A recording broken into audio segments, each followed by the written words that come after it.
आता आपल्याला जे आहे ना, आता आपण आपला पुढचा व्हिडिओ पण कसं करणार आहोत, की आपलं टपाल कसं आपण क्लोज करणार. ठीक आहे, टपाल कसं रिओपन करणार आपण. ठीक आहे, या गोष्टी आपल्याला पुढच्या याच्यामध्ये आपण समजून घेऊ. ठीक आहे, आता मागच्या व्हिडिओत आपण बघितलं की रिसिप्ट कशी क्रिएट करणार.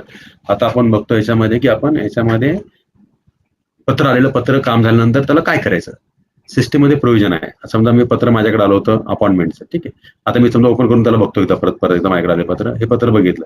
आता या पत्रावरती माझं काम संपलेलं आहे. आता मला पत्राची गरज नाही. मग मी काय करणार, माझ्या इनबॉक्स मधनं पत्र ते क्लोज सेक्शनला टाकणार. मग क्लोज कसं करणार मी त्यामध्ये बघा, त्यावर तुम्हाला ऑप्शन दिसतं क्लोजचं. ठीक आहे, त्याला क्लोजला क्लिक करायचं. मग क्लोजला क्लिक करणं काय होणार, की मी सांगेल ऍक्शन कम्प्लिटेड, म्हणजे मला पत्राची गरज नाहीये, म्हणजे त्यामध्ये ऍक्शन कम्प्लिटेड. आणि करून ओके केलं काय होईल, ते पत्र तिथून निघून जाईल. आणि क्लोज बाय मी नावाचा ऑप्शन आहे बघा लेफ्ट हँड साईडला, क्लोज दिसतात.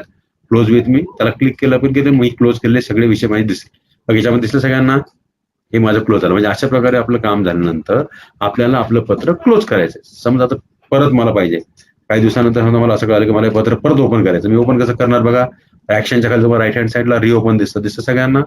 रिओपनला क्लिक केलं मी त्याला की पत्र परत झालं. रिओपन काय करतो तुम्ही, मी सांगेल की मला त्यावरती फाईल फोटोपिन फाईल किंवा मला काही त्याच्यावरती ऍक्शन घ्यायची आहे, त्याकरता मी त्याला ओपन करतो. ठीक आहे, अशा प्रकारे मी पत्र माझं काम झाल्यानंतर क्लोज करू शकतो आणि पत्र परत माझं ओपन करून घेऊ शकतो. कळलं सगळ्यांना.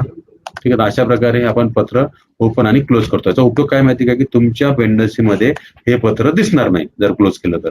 जर समजा क्लोज केलं, तुमच्या समजा तुमच्या हेडनी समजा पत्राची तुमच्या MIS रिपोर्ट काढला किंवा त्यामध्ये त्यांनी डायरी डिटेल काढले, तर तुमच्या नावावरती हे पत्र पेंडिंग दिसणार नाही. त्याकरता आपल्याला एक क्लोज आणि ओपन आपल्याला ही प्रोसेस करून घेणं फार गरजेचं आहे. कळलं सगळ्यांना. ओपन आणि क्लोजचा हा झाला आपला रिसिप्टचा पोर्शन पूर्ण.